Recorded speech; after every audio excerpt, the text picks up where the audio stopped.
Good evening, ladies and gentlemen. The Missouri Valley College Theater faculty welcome you to this production of A Christmas Carol. The ticket you purchased for this evening's performance will help support Missouri Valley College Theater students as they travel to the Kennedy Center American College Theater Festival. KCACTF is a national theater program involving 18,000 students from colleges and universities. Thank you for supporting Missouri Valley College Theater. Because the light is a distraction to the other patrons, we ask that you please refrain from any flash photography, as well as using your cell phone or mobile device. Please silence your phone. This evening's performance of A Christmas Carol is brought to you by Wooden Houston Bank, personal banking since 1874. Thank you, and we hope you enjoy the show. Come.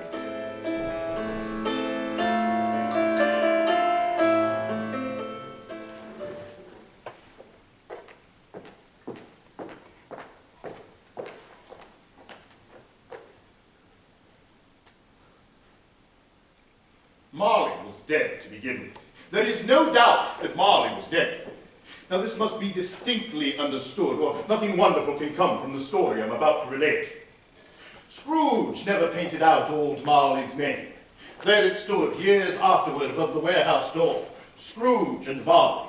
The firm was known as Scrooge and Marley. Sometimes people new to the business would call Scrooge Scrooge, and sometimes Marley. But Scrooge answered to both names. It was all the same to him. Oh, but he was a tight-fisted hand at the grindstone, Scrooge, a squeezing, clenching, grasping, covetous old sinner. The cold within him froze his old features. He carried his own low temperature always about with him. He iced his office in the dog days and didn't thaw 1 degree at Christmas. No outside warmth or cold had any influence on him. No warmth could warm, no wintry weather chilled him.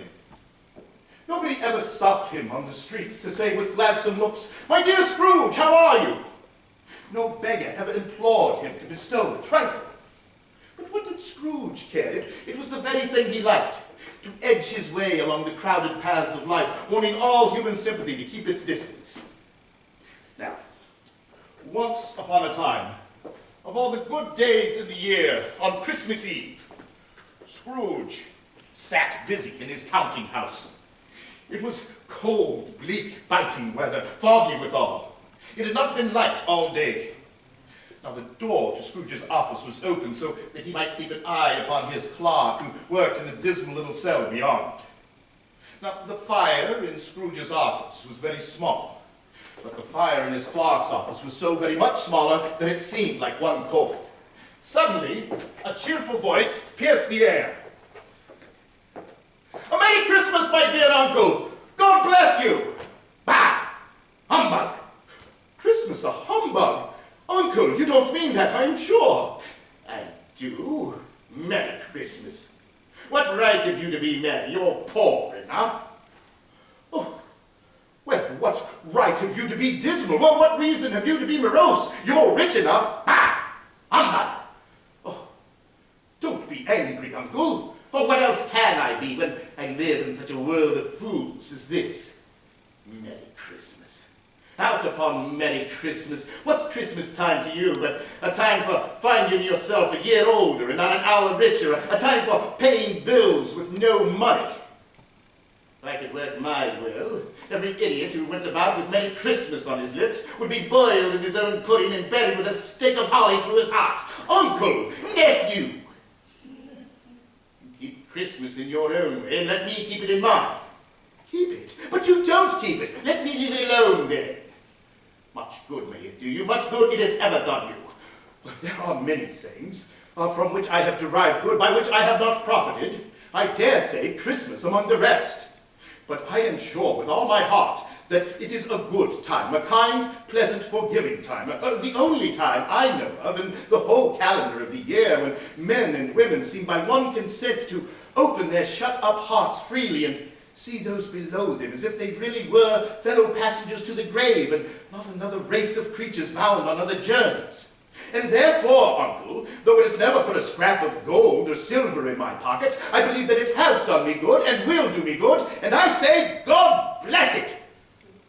You're quite powerful speaker, sir. It's a wonder you don't go into Parliament. Oh, don't be angry, Uncle. Come, dine with us tomorrow. I'd just as soon dine in the fiery depths of hell. Oh, but why? Good afternoon. I want nothing from you. I ask nothing of you. Good afternoon. I am sorry with all my heart to find you so resolute.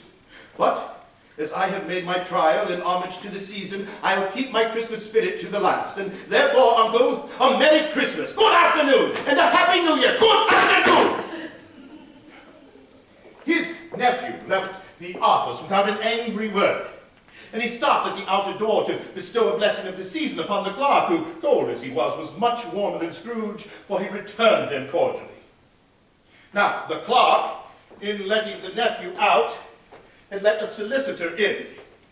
He stood in Scrooge's office with books and papers in his arms, and he bowed cordially to Scrooge. Scrooge and Marley's, I believe. Do I have the pleasure of addressing Mr. Scrooge or Mr. Marley? Mr. Marley's been dead these 7 years. He died 7 years ago this very night. Well, no doubt his liberality is well represented by his surviving partner. At this festive season of the year, Mr. Scrooge, it is more than usually desirable that we should make some slight provision for the poor and destitute. Are there no prisons? Oh, yes, plenty of prisons. And the union workhouses are still in operation. Yes, still I wish I could say they were not. The treadmill and the poor law are still in full vigor. Both very busy, sir. I was afraid, from what you had said at first, that something had occurred to stop them in their useful course. I'm very glad to hear it. Well, under the impression that they scarcely furnish Christian cheer of mind and body, a few of us are endeavoring to raise a fund by which to buy the poor some means of food and drink and warmth. What shall I put you down for? Nothing. Oh, you wish to remain anonymous? I wish to be left alone. Since you asked me what I wish, that is my answer. I don't make merry myself at Christmas, and I can't afford to make idle people merry. Good afternoon. Oh, good afternoon. And a Merry Christmas to you, sir. In the meantime, it had grown so dark and the fog had thickened so that people ran about with flaring links, proffering their services to go before horses and carriages to conduct them on their way. A young carrier stooped down at Scrooge's keyhole to regale him with the Christmas carol. God rest ye merry gentlemen. Go away! At last, the hour of shutting up the counting house had arrived. Scrooge reluctantly dismounted from his stool and tacitly admitted the fact to his expectant clerk, who quickly snuffed out his candle and put on his hat. You'll want all day tomorrow, I suppose? Oh, if quite convenient, sir. Well, it's not convenient, and it's not fair. If I was to stop you half a crown, you'd think yourself ill-used, I'll be bound. Oh, it's only once a year, sir. A poor excuse for picking a man's pocket every 25th of December. But I suppose you must have the whole day. Be here all the earlier next morning. Oh, I will be, sir. Thank you, sir. Oh, and a Merry Christmas, sir. Ah! Scrooge walked out with a growl. He took his melancholy dinner in his usual melancholy tavern, and having read all the newspapers and beguiled the rest of the evening with his banker's book, went home to bed. The yard was very dark, so that even Scrooge, who knew its every stone, was bound to grope about with his hands. Now, it is a fact that there was nothing at all particular about the knocker on Scrooge's door, except that it was very large. But this evening, Scrooge, having his key in the lock of the door, saw in the knocker not a knocker, Marley's face. It had a dismal light about it, and it looked at Scrooge as Marley used to look, with its ghostly spectacles turned up upon its ghostly forehead. Its hair was curiously stirred as if by breath or hot air, and though the eyes were wide open, they were perfectly motionless. That and its livid color made it horrible. As Scrooge stared fixedly at this phenomenon, it was a knocker again. Scrooge stepped inside and went up the stairs, then down the cavernous hallway to his room. He opened the door to the chamber, stepped inside, closed the door behind him, and locked himself in. Double locked himself in, which was not his custom. Thus secured against surprise, he took off his hat, his cloak, and his cravat, and put on his slippers, his dressing gown, and his nightcap, and sat down before the fire to take his gruel.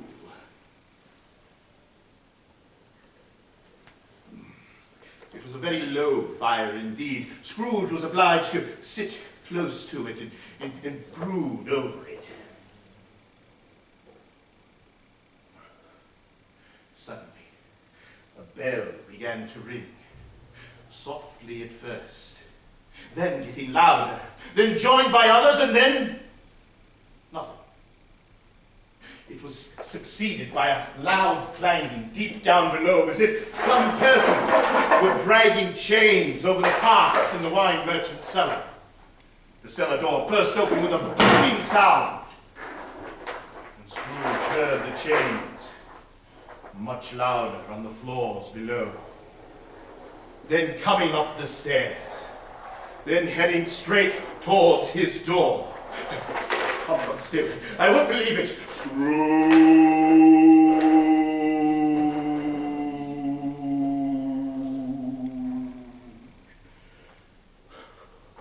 What do you want with me? Much! Who are you? In life I was your partner, Jacob Marley. Humbug! You don't believe in me? No, I don't. You may be an undigested bit of beef, a blot of mustard, a crumb of cheese, a fragment of an underdone potato. There's more of gravy than of grave about you, whatever you are. Oh!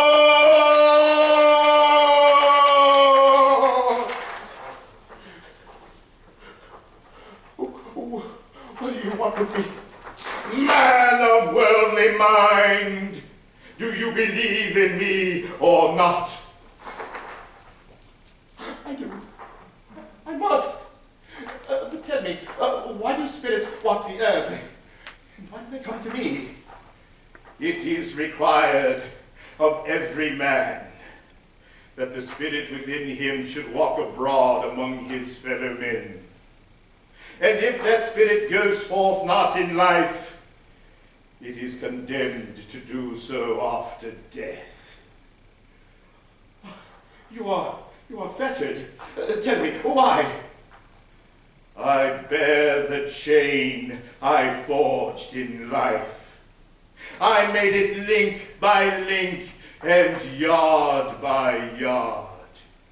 I girded it of my own free will, and of my own free will I wore it.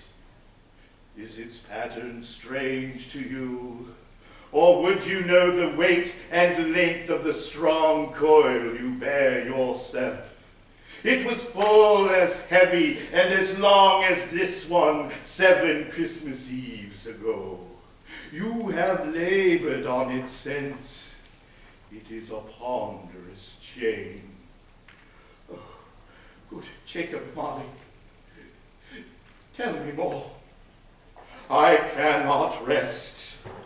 I cannot linger anywhere. In life I never walked beyond our counting house, never roved beyond the narrow confines of our money-changing hole. And now weary journeys lie before me. 7 years dead and walking all the time? The whole time! No rest, no peace, incessant torture of remorse.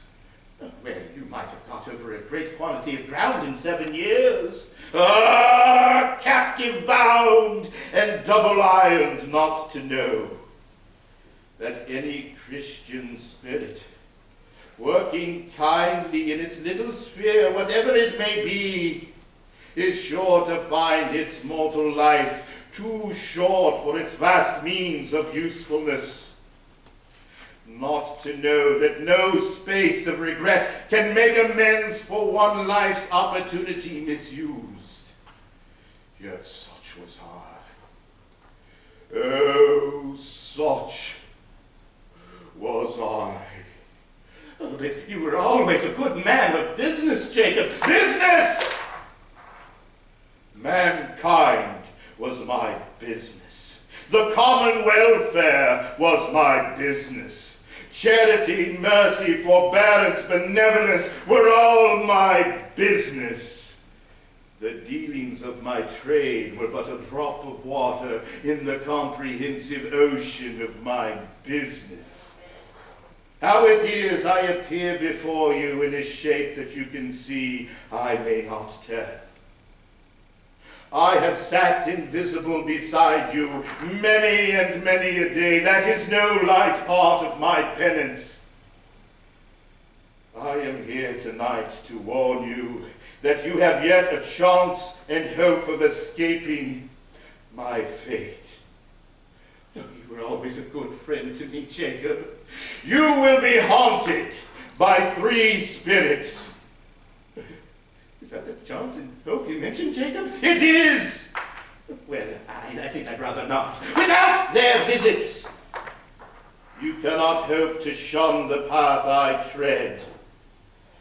Expect the first when the clock strikes 1. Oh, couldn't I have them all at once and have it over with? Look to see me no more. Look, too, that for your own sake, you remember what has passed between us. The apparition walked backwards from him, and as it stepped, the window raised itself, so that by the time the spirit reached it, it was wide open. Incoherent lamentations of regret, wailings inexpressibly sorrowful and self-accusatory rang out. The spectre joined in the mournful dirge and floated out upon the bleak dark night. Scrooge followed to the window. Brave in his entreaty, he looked out. The air was filled with phantoms, wandering hither and thither in restless haste. Each one of them bore a chain like Marley's ghost. Now, whether these creatures faded into mist or mist enshrouded them, he could not tell. But they and their phantom voices faded together, and the night became as it had been when he walked home. Scrooge shut the window and went to check the door by which the ghost had entered. It was double locked as he had locked it, and the bolts were undisturbed. He tried to say humbug, but stopped at the first syllable. And much in need of repose, he went straight to bed and fell asleep upon the instant.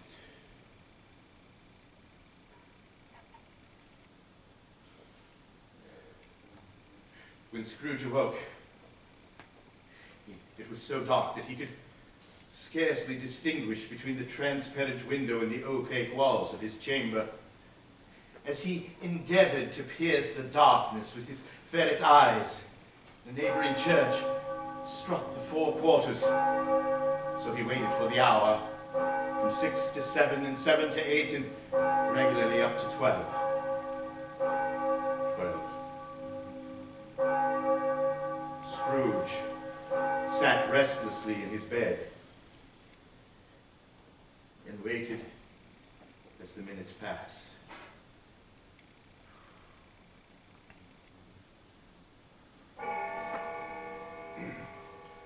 quarter past.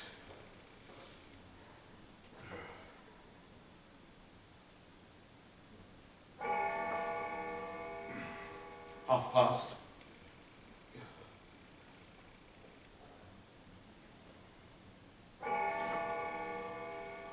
Quarter to it.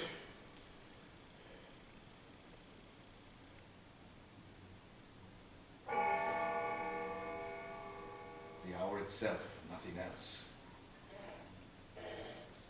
The hour bell sounded with a deep, dull, melancholy one. Lights flashed up upon the instant in his room, and the curtains to his bed were drawn. Scrooge found himself face to face with the unearthly creature who drew them. It was a strange figure, like a child, yet not so like a child as viewed through some supernatural medium which faded into distance. Are you the spirit whose coming was foretold to me? I am. Who and what are you? I am the ghost of Christmas past. Long past? No, your past. Might I inquire as to why you are here? Your welfare. Take heed and walk with me. Scrooge did as he was told, but seeing as the ghost was headed towards the window, grasped its robe in supplication. I am mortal and liable to fall. Bear but a touch of my hand upon your heart, and you will be upheld in more than this. As these words were spoken, they passed through the walls and found themselves on the busy thoroughfares of the city. Oh, it was plain by the dressing of the shops that it was Christmas time, and the ghost stopped before a certain warehouse door. Good heavens! I was bred in this place. I was a boy here. Oh, you know it? Know it? Oh, I was apprenticed here. Oh, why, it's Fezziwig. Oh, bless his heart. It's Fezziwig, alive again. You too, Dick, Ebenezer. Oh, and Dick Wilkins, to be sure. Oh, he was very much attached to me, was Dick. Poor Dick. Let's have no more work tonight. Christmas Eve. Let's have the shutters up before a man can say, Jack Robinson. Clear away, boys. Let's have plenty of room here. I-ho, Dick. Yoo-hoo, Ebenezer.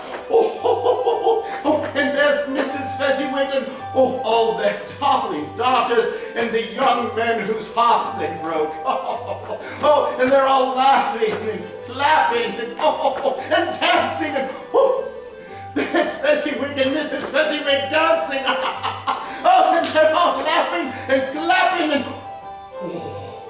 look at the food. Oh, the minced pies and the pudding and the punch. Oh, wonderful happiness, wonderful Fezziwig. A small matter to make these silly folks so full of gratitude. Small? Why is it not? He has spent but a few pounds of your mortal money, 3 or 4 perhaps. Is that so much that he deserves this praise? It isn't that, Spirit. It isn't that. He has the power to render us happy or unhappy, to make our burden light or a toil. Say that his greatness lie in words or looks or things so slight and insignificant that it's impossible to count and add them up. Oh, what then, Spirit? Well, the happiness he gives is just as great as if it cost a fortune. Oh, what's the matter? Nothing. Well, something, I think. No, I should just like to be able to say a word or two to my clock just now, that's all. Oh, my time grows short. Quick! Now, this was not addressed to Scrooge, nor to anyone whom he could see, but it had an immediate effect. For Scrooge saw himself again. He was a man in the prime of life, and he was not alone, but sat at the side of a poor young girl in whose eyes there were tears. It matters little to you, very little. Another idol has displaced me. What idol has displaced you? The golden one. This is the even-handed dealing of the world. You fear the world too much. I have seen your nobler aspirations fall off one by one until the master passion, gain, engrosses you. I am not changed towards you. Our contract is an old one. When it was made, we were both poor and content to be so. You are changed. When it was made, you were another man. I was a boy then. That which promised happiness when we were one in heart is fraught with misery now that we are two. How often and how keenly I have thought of this, I will not say. It is enough that I have thought of it and can release you. Have I ever sought release? In words? No, never. In what then? In a changed nature, in an altered spirit, in another atmosphere of living, in all that has made my love of any worth or value to you. Tell me, if this had never been between us, would you seek me out and try to win me now? No. You think not? I would gladly think otherwise if I could. I release you. For the love of him you once were, may you be happy in the life you've chosen. No. Spirit, no, show me no more. Take me home. Why do you delight to torment me? Show me no more. Remove me. I cannot bear it. Take me home. Leave me. Hold me no longer. Now, in the struggle, if that can be called a struggle, in which a ghost with no visible means of resistance on its own part was completely undisturbed by any effort of its adversary, Scrooge seized the extinguisher cap. He plunged it down on the spirit's head. He gave the cap a parting squeeze, then relaxed his hand. Nothing. He became aware of being back in his own room. He had barely time to reel to bed before falling into a heavy sleep.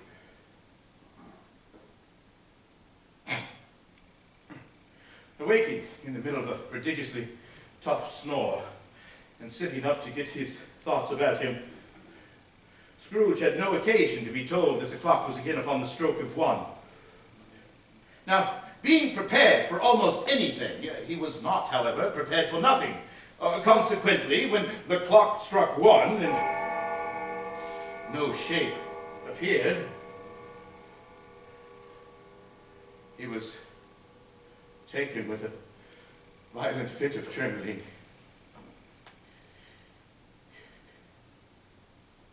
He sat in his bed, the very core and center of a blaze of ruddy light.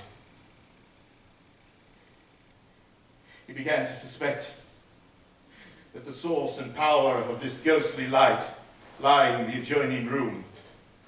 This thought taking full possession of his mind, he softly stood up and shuffled in his slippers towards the door. The moment Scrooge's hand was on the lock, a strange voice called him by name and bade him enter. In fine repose upon the couch, there sat a jolly spirit, glorious to behold. And in his hand, he held a glowing torch, not unlike Plenty's horn, and he held it up, high up to bet its light on Scrooge. Come in! Come in and know me better, man! Scrooge entered timidly and bowed before the spirit. I am the ghost of Christmas present. Have you never seen the likes of me before? No, sir, I have not. Have you never walked abroad with the younger members of my family? No, I don't think I have. Have you many siblings, Spirit? More than 1,800. a tremendous family to provide for. Spirit, take me where you will, for tonight, if you have aught to teach me, let me profit by it. Touch my robe! Scrooge did as he was told and held it fast. They were in the city on Christmas morning. The poulterers' shops were still half open, and the fruiterers were radiant in their glory. Soon the steeples called, good people all, to church and chapel. And away they flocked, flocking through the streets. The sight of these poor revelers appeared to interest the Spirit very much, for he stood with Scrooge and sprinkled incense on their dinners as they passed. It was a very peculiar torch, for once or twice when there were some angry words between two dinner carriers, he sprinkled a few drops of water on them from it, and their good humor was restored directly. For they said that it was a shame to quarrel upon Christmas Day. And so it was. Is there a peculiar flavor you sprinkle from your torch? There is, my own. Would it apply to any kind of dinner on this day? To any kindly given. To a poor one most. Why a poor one most? Because it needs it most. They went on, invisible, to the suburbs of the town, and straight to Scrooge's plots. At the threshold of Bob Cratchit's dwelling, the Spirit smiled and stopped to bless this home with a sprinkling from his torch. Now up rose Mrs. Cratchit, dressed out but poorly in a twice-turned gown, and she spread the cloth, assisted by Belinda Cratchit, second of her daughters, while Master Peter Cratchit plunged a fork into a saucepan of potatoes. Then in came tearing two younger Cratchits, boy and girl, screaming that outside the baker's they had smelt the goose and known it for their own. And basking in luxurious thoughts of sage and onion, these Cratchits danced about the table. Oh, what has ever got your precious father then, and your brother Tiny Tim, and your sister Martha? Here's Martha, Mother! Oh, goodness! How late you are! We had a deal of work to do last night and had to clear away this morning, Mother. Oh, well, so long as you are come. Here, sit by the fire. No, Martha, hide! Father's coming! Hide, Martha, hide! And so Martha hid herself, and in came little Bob, the father, with Tiny Tim upon his shoulder. Alas for Tim, he bore a little crutch, and his legs were supported by an iron frame. Why, oh, where's our Martha? Not coming. Not coming on Christmas Day? Father! Oh, Martha! And how did Tim behave? Oh, as good as gold and better. He sometimes gets so thoughtful sitting all alone that he thinks the strangest thoughts you ever heard. He told me, coming home, that he hoped that it would do people good to see him on Christmas Day, and that it might help them remember who made lame beggars walk and blind men see. Oh, but he's getting strong and hearty in spirit and in body. Tiny Tim was escorted by his brother and sister to his stool before the fire. Master Peter and the two younger Cratchits went to fetch the goose, with which they soon returned in high procession. Now one would think a goose the rarest of birds from the bustle that ensued. Mrs. Cratchit made the gravy hissing hot, while Master Peter mashed the potatoes with incredible vigor. Soon the table was set, and grace was said. I don't believe there has ever been a goose such as the one we see prepared here for our feast. Its tenderness and flavor, size and cheapness were the themes of universal admiration. And once the dinner was finished, and the table was cleared, the hearth was swept, the contents of the jug tested, considered perfect, then at Bob Cratchit's elbow, stood the family supply of glass. 2 tumblers and a custard cup without a handle. These held the hot stuff from the jug, however, as good as golden goblets would have done. And Bob poured them out to beaming looks as the chestnuts in the fire sputtered and cracked noisily. A Merry Christmas to us all, my dears. God bless us. God bless us, everyone. Spirit, tell me, if Tiny Tim will live? I see an empty stool in the poor chimney corner, and a crutch without an owner carefully preserved. If these shadows go unaltered by the future, the child will die. No, Spirit, no. Say he will be spared. If these shadows are unaltered by the future, none other of my race shall find him here. What then? If he be like to die, he'd better do it and decrease the surplus population. Mr. Scrooge! I give you Mr. Scrooge, the founder of the feast. The founder of the feast, indeed. I wish I had him here. I'd give him a piece of my mind to feast on. My dear, the children, Christmas Day. Oh, it should be Christmas Day when someone drinks the health of such an odious, hard, unfeeling man as Mr. Scrooge. Oh, you know he is, Robert. Nobody knows it better than you do. My dear, the children. I'll drink to his health for your sake and the day's, but not for his. A long life to him. May he have a Merry Christmas and a Happy New Year. He'll be very happy and very merry, I've no doubt. In the meantime, it was getting darker and snowing pretty heavily. As Scrooge and the Spirit made their way along the streets, the brightness of the roaring fires in kitchens, parlors, and all sorts of rooms was wonderful.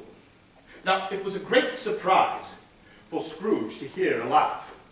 It was an even greater surprise to recognize it as his own nephew's. He called Christmas a humbug, as I live, and he believed it too.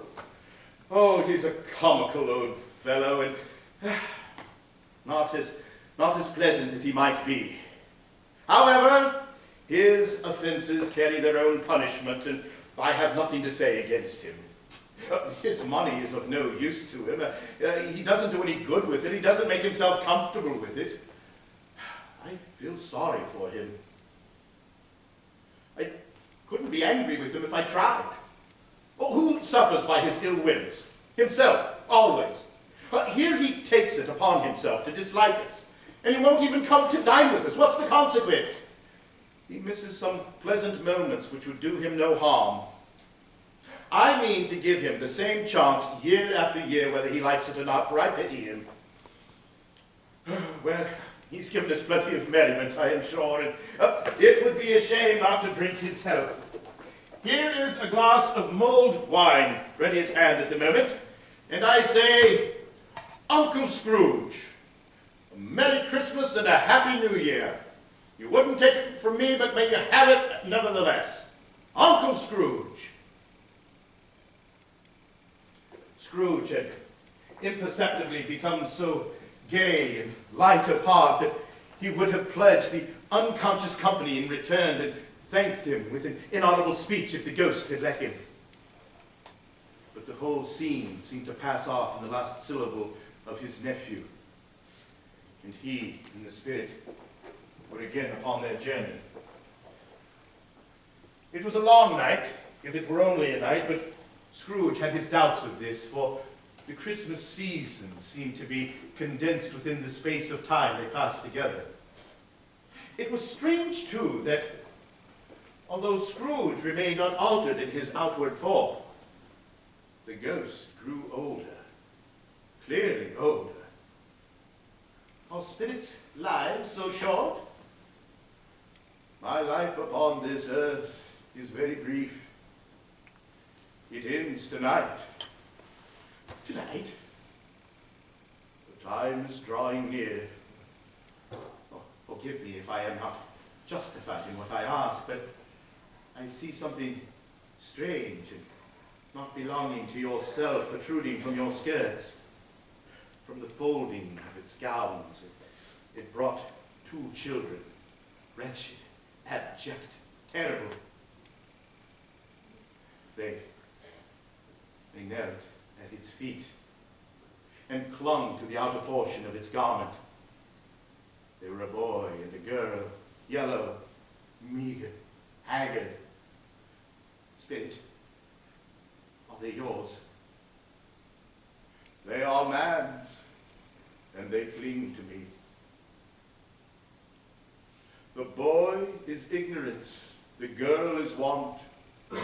Beware them both and all of their degree, but most of all beware this boy, for on his brow I see that written which is doom, unless the writing be erased. Have they no refuge or resource?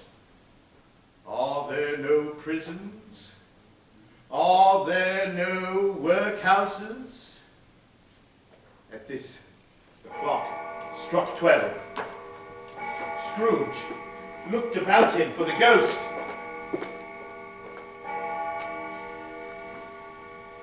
Saw it not.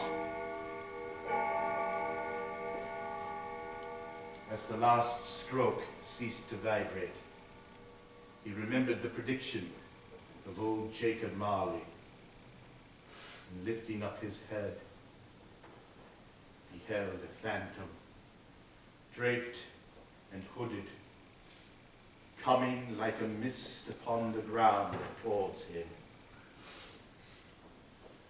The phantom slowly, gravely, silently approached. It was hooded in a deep black garment, which concealed its head, its face, its form, leaving nothing of it visible, save for one outstretched hand. Are you the ghost of Christmas yet to come? You are here to show me shadows of the things that have not happened, but may happen in the time before us. Is that so, Spirit? The upper portion of the garment was contracted for an instant in its folds, as if the spirit had inclined its head. This was the only answer he received. Ghost of the future, I fear you more than any spectre I have seen. But as I know your purpose is to do me good, and as I hope to be another man from what I was, I am prepared to bear your company and do so with a thankful heart. Will you not speak to me? It gave him no reply. The hand was pointed straight before them. Lead on, Spirit. Lead on. The night is waning fast, and it is precious time to me, I know. Lead on, Spirit. The spirit moved away as it had come. Scrooge followed in the shadow of its dress, which bore him up. The city seemed to spring up about them and encompass them of its own act. There they were, in the heart of it, amongst the merchants who hurried up and down, clanking money in their pockets, and who conversed in groups.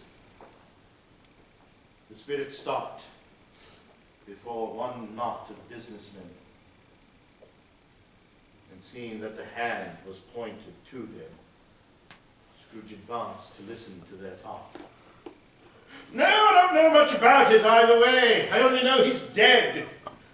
When did he die? Oh, last night, I believe. What did he die of? I thought he'd never die. Well, God knows. What's happened to his money? Don't know. Left it to his company, perhaps. He hasn't left it with me, that's all I know. Oh, it's likely to be a very cheap funeral, for upon my life I don't know of anyone to go to it. Suppose we make up a party and volunteer. Well, I don't mind going, so long as a lunch is provided. Scrooge knew the men and looked to the spirit for an answer, it conducted him into an obscure part of town where Scrooge had never penetrated, although he recognized its situation and its bad repute. Far in this den of infinite resort, there was a low-browed beetling shop where iron, old rags, bottles, bones, and greasy offal were bought. Sitting in among the wares he dealt in was a grey-haired rascal of nearly 70. And as Scrooge and the spirit came into the presence of this man, a woman with a bundle slunk into the shop. "Oh, yeah, old Joe? Let's have a chance. Oh, you couldn't have come to a better place. Step into the parlor. Open that bundle, old Joe, and let me know the value of it. What's this, then? Bed curtains? Ah, bed curtains. You don't mean to say you took them down, rings and all, with him lying there? Oh, why not? Of course I did. His blankets? Whose else do you think? He ain't likely to take cold without them, I dare say. I hope he didn't die of anything catching. Don't you worry about that, old Joe. I ain't so fond of his company that I'd loiter about him for such things if he were. Oh, you can look at that shirt till your eyes ache. You won't find an old or a threadbare place. It's the best he had, and a fine one, too. They'd have wasted it if it hadn't been for me. Oh, what do you call wasting of it? Why, put it on him to be buried in, to be sure. Someone was fool enough to do it, but I took it off him again. Scrooge listened to this dialogue in horror, as they sat, grouped in among their spoils, in the scant light afforded by the old man's lamp. He viewed them with a detestation and disgust which could hardly have been worse, were they demons marketing the corpse itself. Spirit, I see the fate of this unhappy man might be my own. My own life tends that way. Now, merciful heavens! What is that? He recoiled in terror, for the scene had changed, and now he had almost touched a bed. A bare, uncurtained bed, upon which, beneath a ragged sheet, there lay a something covered up, which, although it was dumb, announced itself in awful language. A pale light, rising in the outer air, fell straight upon this bed,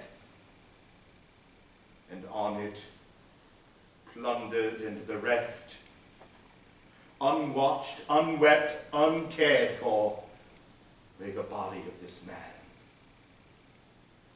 Spirit, this is a fearful place. In leaving it, I shall not leave its lesson. Let us go. The ghost pointed an unmoved finger towards the head. I understand. And I would do it if I could. But I have not the power, Spirit. I have not the power. Show me some tenderness connected with the death, or that dark room which we left just now will be forever present to me. The Spirit conducted him through streets familiar to his feet. And as they went, Scrooge looked here and there to find himself, but nowhere was he to be seen. They entered poor Bob Cratchit's dwelling and found the mother and the children seated round the fire. The mother set her work upon the table and put her hand up to her face. The colors hurt my eyes so, and I wouldn't show weak eyes to your father when he comes home for the world. It must be near his time. Past it, rather. But he has walked home a little slower than he used to these last few evenings, Mother. I have seen him walk with... I have seen him walk with Tiny Tim upon his shoulders very fast indeed. And so have I, often. Oh, but he was very light, and your father loved him so that it was no trouble. And there's your father now. Bob, you're home. You went today, Robert? Yes, my dear. I wish you could have gone. It would have done you good to see how green a place it is. Oh, but you'll see it often. I promised him I would go there on a Sunday. My little child. My little child. Spirit, something informs me that our parting moment is at hand. I know it, but I know not how.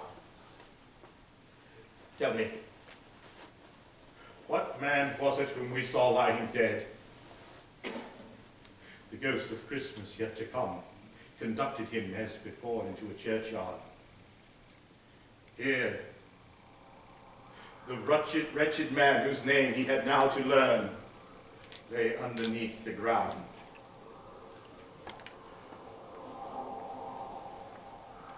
The ghost stood among the graves and pointed down to one.